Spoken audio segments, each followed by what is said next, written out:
Burgess Bolton's weekly wrap-up.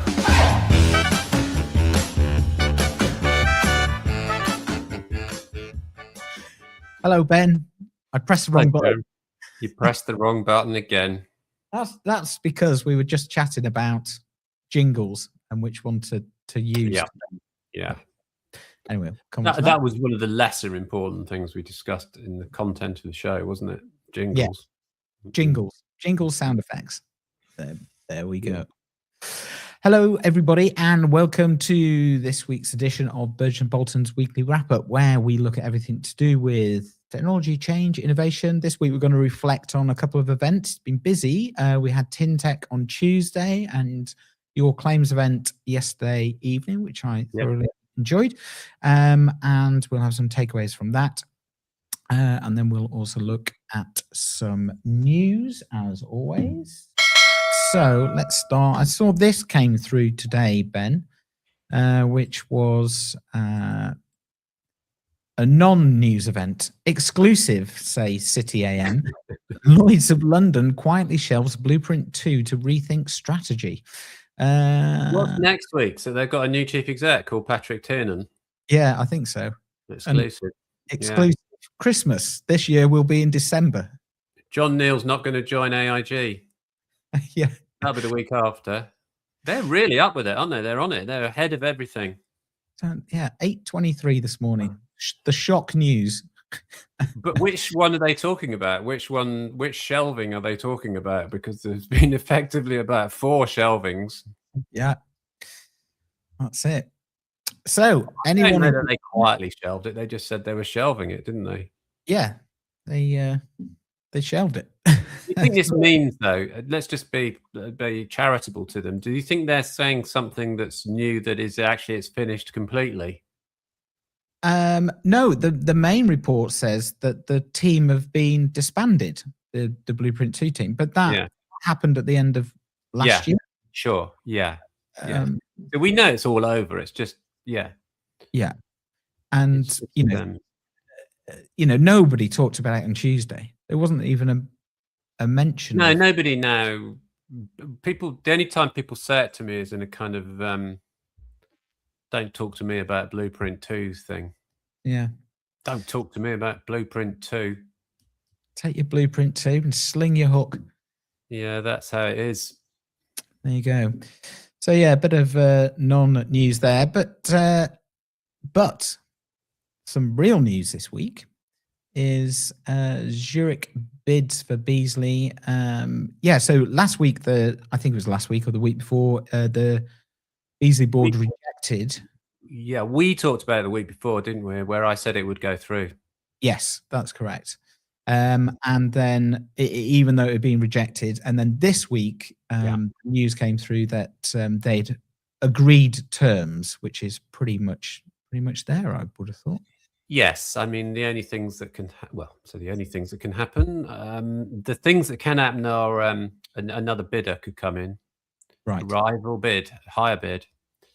There's due diligence to do as well. Sometimes they do fall down these deals on due diligence. I think, if I remember right, I think an RSA. God, it might have been Sompo, one of the Japanese companies, I think was going to bid, and they on the due diligence decided against it because of some big claims that were coming through. Right. Okay. So I don't think that's going to be the case for Beazley. I think it's a pretty clean business. Yeah, I think so as well, and I don't think they would have announced it. No. It's pretty massive, but it's a massive thing. Yeah, it's a massive deal. I mean, 8 billion is huge, and it's just big. It's big in brand terms. It's big. I think it's good timing as well. It's well, we did discuss this at Christmas, didn't we? That there would be a bid. I think we got the wrong one. I said it would be Lancashire was my bet, but I didn't rule out that it would be one of the other 2 quoted companies. Yeah. So I think that's fine. I mean, they're saying Conduit Re. So Hiscox and Lancashire are in play, and also Conduit Re apparently. So anyway. Yeah. And this is a good slide that you sent through. So looking at kind of market share. So yeah, this has already. We've actually done it. There was an article published in the Insider about probably 10 days ago, actually now, which they did some analysis on the ENS market, and this data was in there, so it's not. It has been out and about a little bit, but basically, this is our kind of hypothetical view of what the Beazley Zurich combination would mean in terms of the share in the London market of all classes of businesses. We've got if anyone wants it, give me a call if you want the more detailed analysis, Zurich or Beazley. So this shows that they would have a nearly 10-point lead over AXA XL if they combine, and that's a net positioning. So they'll probably be operating on the separate brands, but it doesn't matter, because effectively they will have a fairly dominant position in the market. But it'd be very interesting now to ask where brokers' heads are, with all of this going on, because we've got Sompo and Aspen in there. We haven't shown the Star and IQ. Inigo's gone to something called Radian, which I think is a washing powder, but anyway, it's apparently an insurance business. Good. Or a financial services business. Yeah. So you can get your insurance at Radian, and that's all this stuff is happening, and brokers are going to have to sort of say, well, right, okay, so who's got what products where, and so on. So it could be good. As always, I think brokers will react as less choice, perhaps, but maybe bigger scale on the global side. So there's perhaps a pro there, given the way the market is going. So this is all to do with pricing and margins and technology, all driving this toward the conclusion that scale is going to be the key strategy for big insurer, for insurers. Basically, you've got to have relevance, you've got to have scale. Global. Do you think this is the last of the consolidation moves, or do you think it's the beginning? No, I think this will trigger more, because Beazley's gone, and that was the biggest of the three quoted UK businesses. There's some speculation in the Reuters articles today about that Hiscox. The first thing they say, right, is they're all different businesses, so you can't extrapolate from the Beazley price, which was the highest, I think, almost the highest price, if not the highest valuation in terms of price to the tangible net asset or book value, basically. So the price paid over the value of the business was the highest ever, which is, I think, to do with the brand, I think to do with the mix of business and products that they have, and so on. So that shows, that goodwill and brand does matter, and it's worth investing in. Everybody who's not doing it, and they then do. They were talking then about others, so Hiscox. They say that Hiscox is a large retail business, which could be attractive, and that is a very competitive space. I think they're thinking though personal lines, but they have a good. Hiscox has a good SME business, and as well. So, and Beazley doesn't have a bad SME business. I haven't run the numbers on the UK market, so actually Zurich and Beazley in the UK market might now actually overhaul Intact, I think, which is the RSA merger.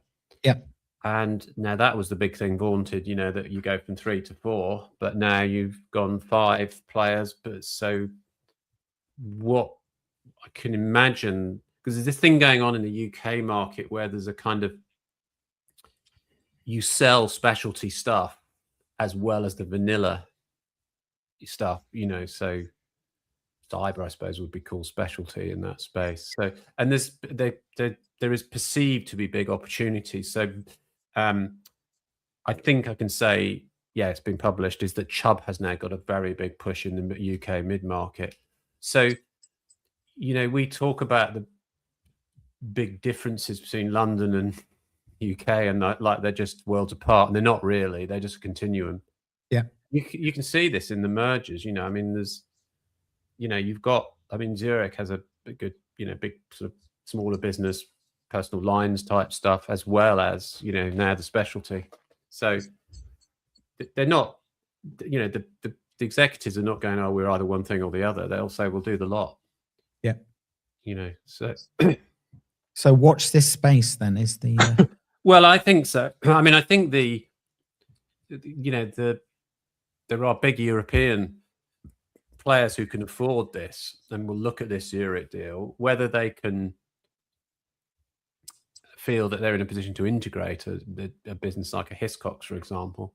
But you could buy a Hiscox and run the brand for quite a few years because the brand's well invested, as is a Beazley. So, yeah, I can imagine now they'll do, Hiscox Beazley part of the Zurich group, which is kind of fine.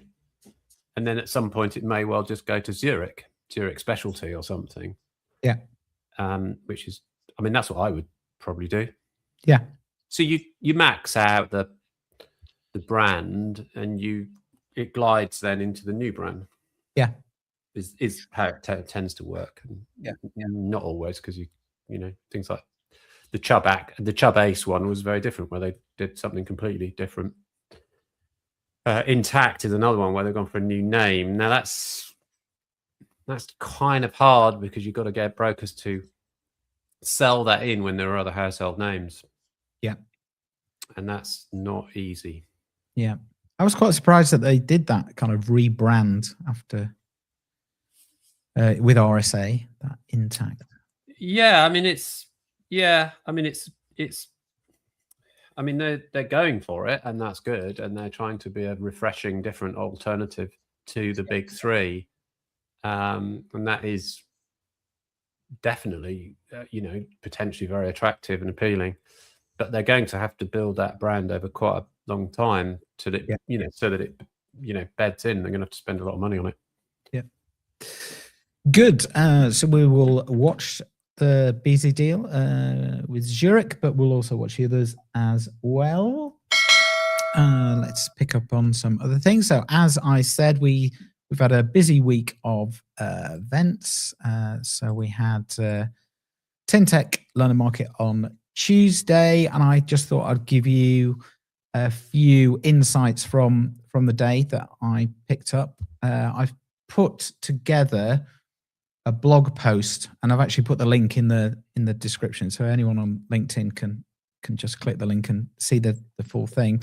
But if you remember a few weeks ago, Ben, we talked about the pre-event survey, and there were some kind of key takeaways from that pre-event survey. So certainly shift away from AI hype, and we'll talk a bit more about that after your event yesterday, because that was really interesting.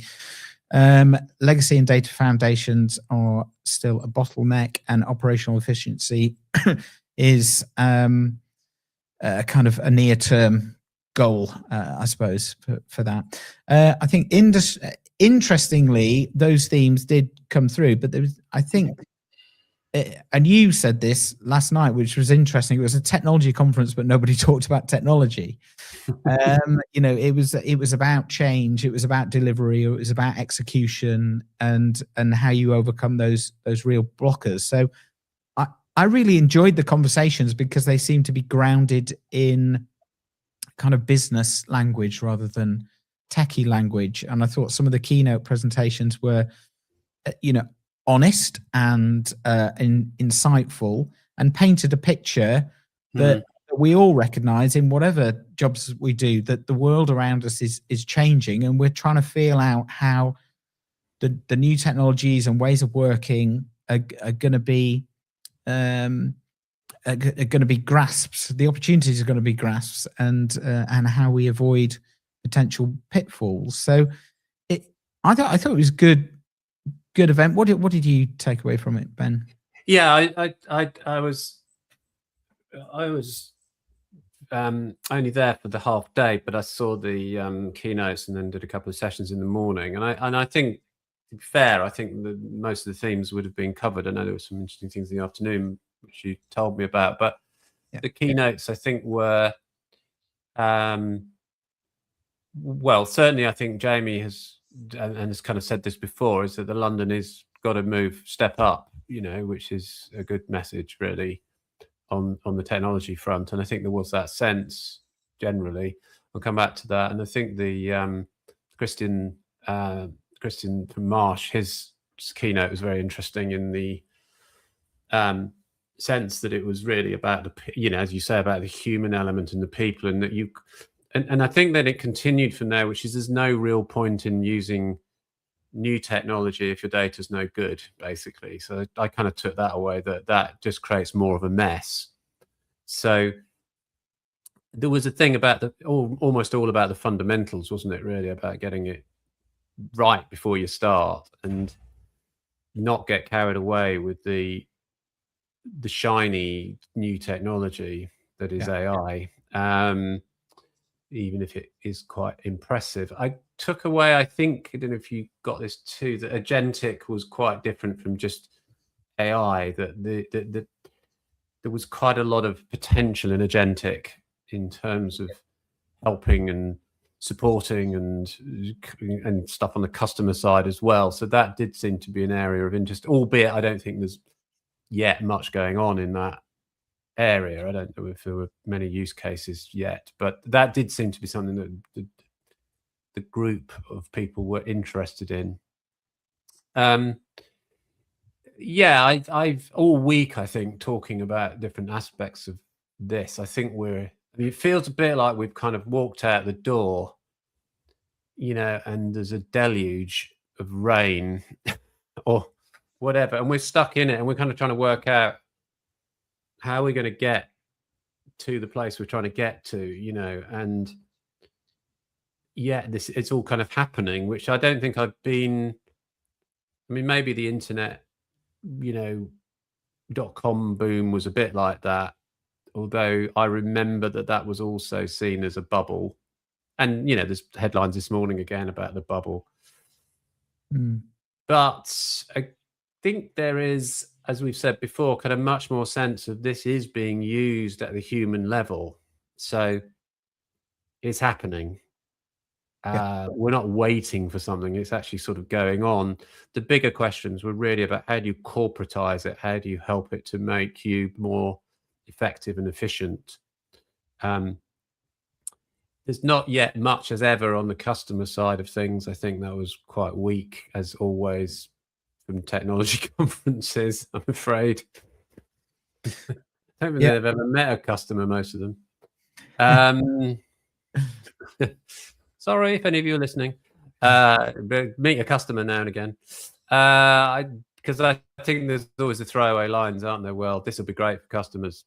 But we need more than that. We need to know what are the customers wanting and requiring, and are we going to meet those needs? One other thing that I think was really good out of Christian's talk was the nailing this thing about we're a product business and we've got to get the products right, and the more we focus on the products, the better. I completely agree with that. I think that's the future, is we've got to stop talking vaguely and abstractly about lines of business and lines of capital, really, which it kind of goes back to. Is we've got products, right? They're products that do things for customers ultimately, and they help solve problems. And I think the industry could do well by, particularly as we go through another technology phase, that we kind of say, right, these things that we're going to get, they're going to be understandable for customers and clients around the world, so that they buy more of it and they use it more. And I think that was a really good point that was actually carried on in conversations throughout the course of the day. And that was around this kind of mindset shift that you've just kind of framed there, Ben, away from kind of project management and small works to thinking more fundamentally. And that kind of brings us on, I suppose, neatly to kind of your last night's claims social that had a case study around utilizing AI in claims, and that was, the reason I enjoyed that so much is because it was very much rooted in that kind of, we are delivering this, to enable people to service customers better, we sell. And I thought that was great, actually.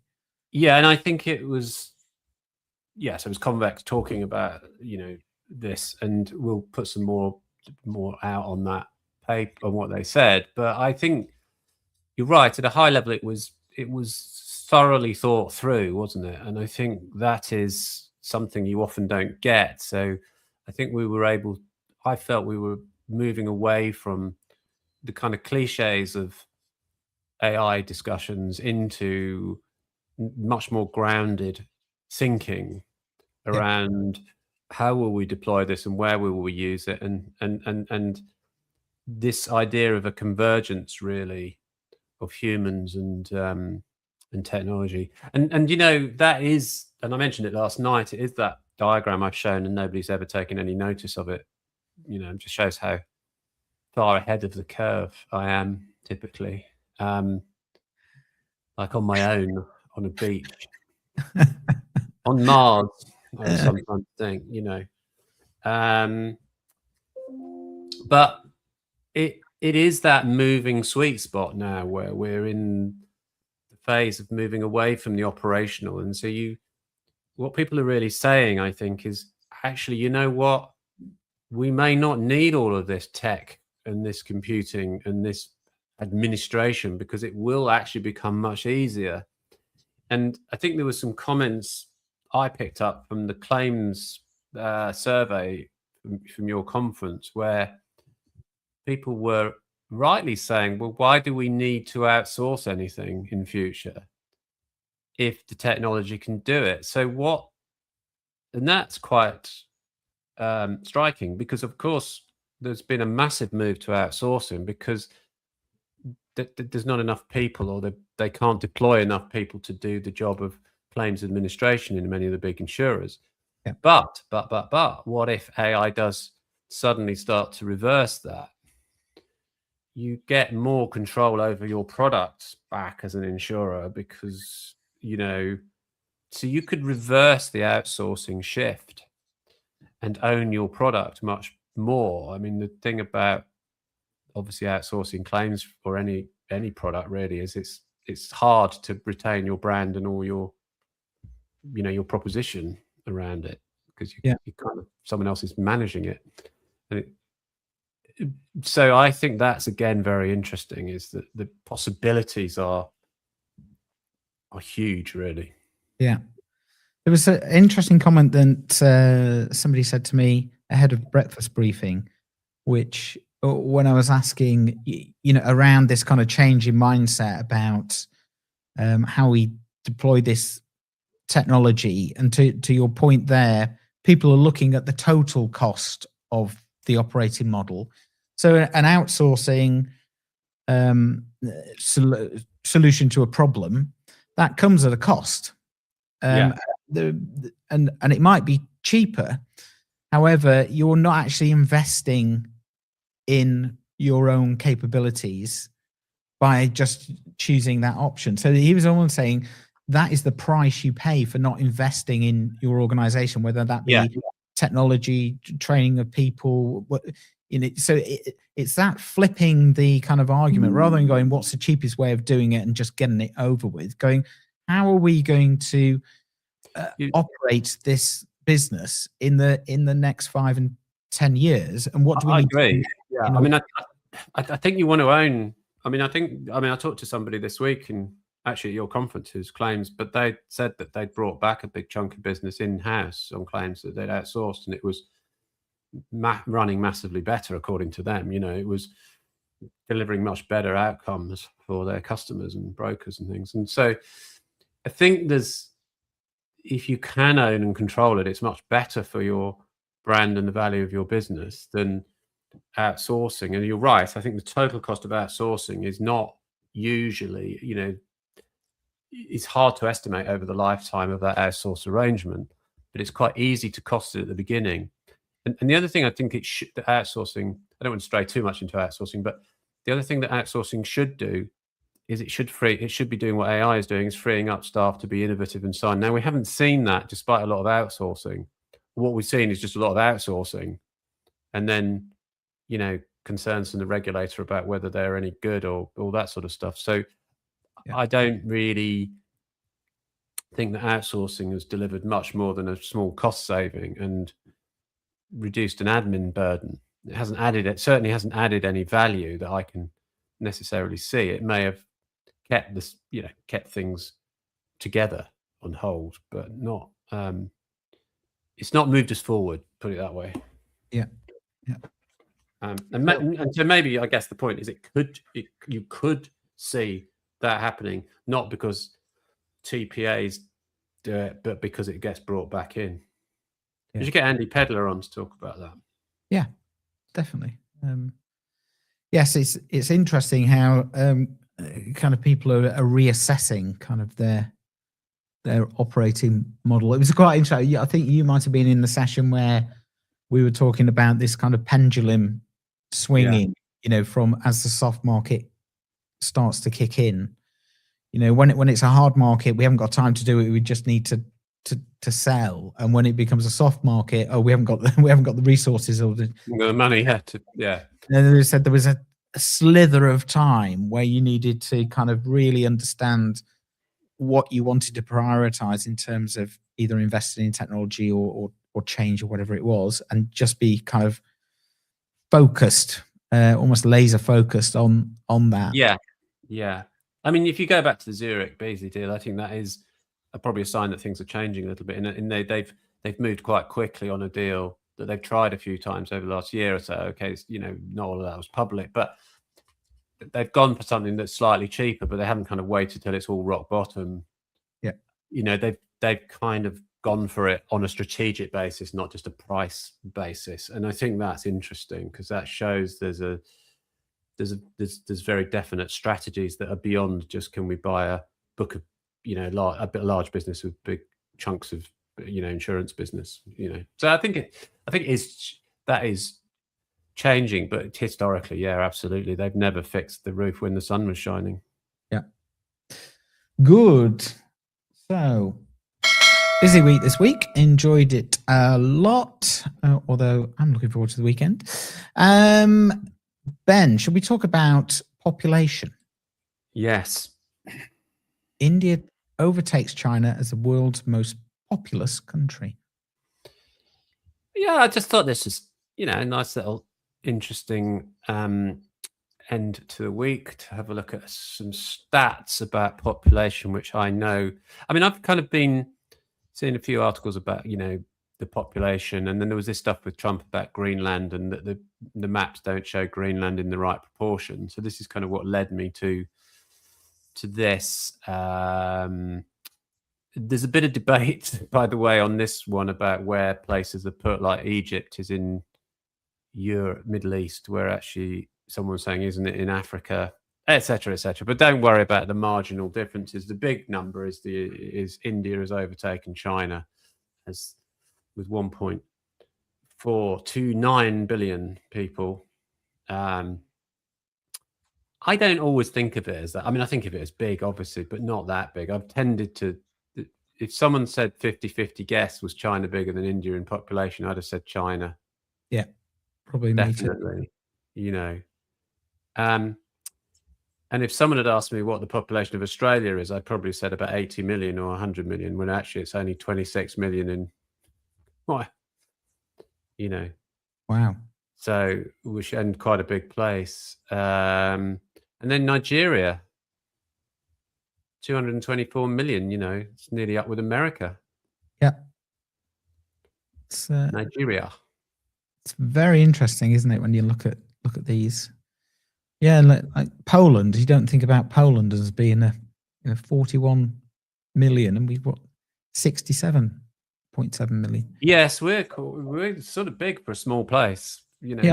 Big population for a small place, which I know you can obviously tell that when you're in London. Very busy. Yeah, so what else were we looking at? Oh, Brazil, yeah, pretty 216 million. That's a lot. Yep. Didn't realize that was that big. Indonesia as well. It's like, yeah, I did kind of know Indonesia was big, but nearly 300 million. It's not much. it's not much smaller than America, is it? Really? Well, I mean, 50, 60 million, but it's still. I don't meet many Indonesians, do you? No. One must be in Indonesia. I mean, a lot of Indians, a lot of Chinese descent people, but not. I don't think I meet many Indonesians. No. And I meet a hell of a lot of Australians, considering how many of them there are. Yeah.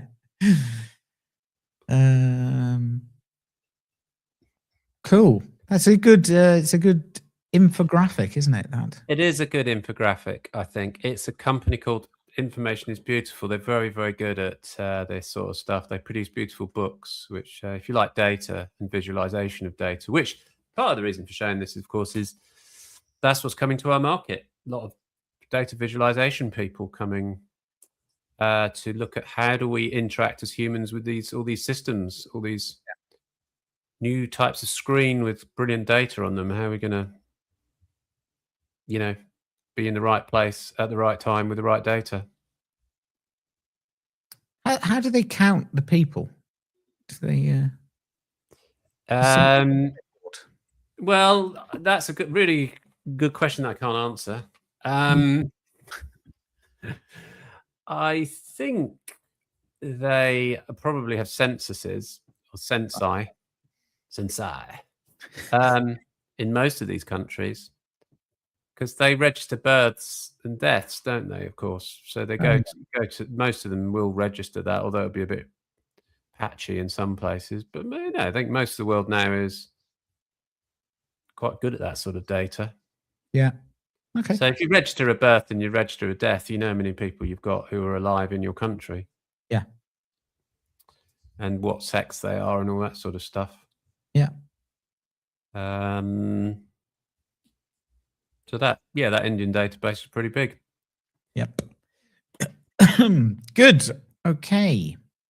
How many people in the London market? Working in the London market? Wasn't it 60? The London Matters report came out this week, when we're going to talk about that next week, I think. But I think that had a number, but I don't think it said working in it. I think supported. Yeah, I think it was 67,000, but 73% of them in London and 73% of them are somewhere else. Right. At home. Yeah. Working at home. On Zoom. Yeah. Yeah, no, so that's quite a big number. Yeah. And that's grown quite a lot, apparently. According to London Matters. Anyway, I know we're going to talk about it. We don't want to spoil our London Matters discussion, but that's a decent number, isn't it? Yeah. Perhaps with AI, there'll be about 15 when that comes in. Super. We're all working at home. Yeah. Collecting our, what is it? Minimum, what do they call it?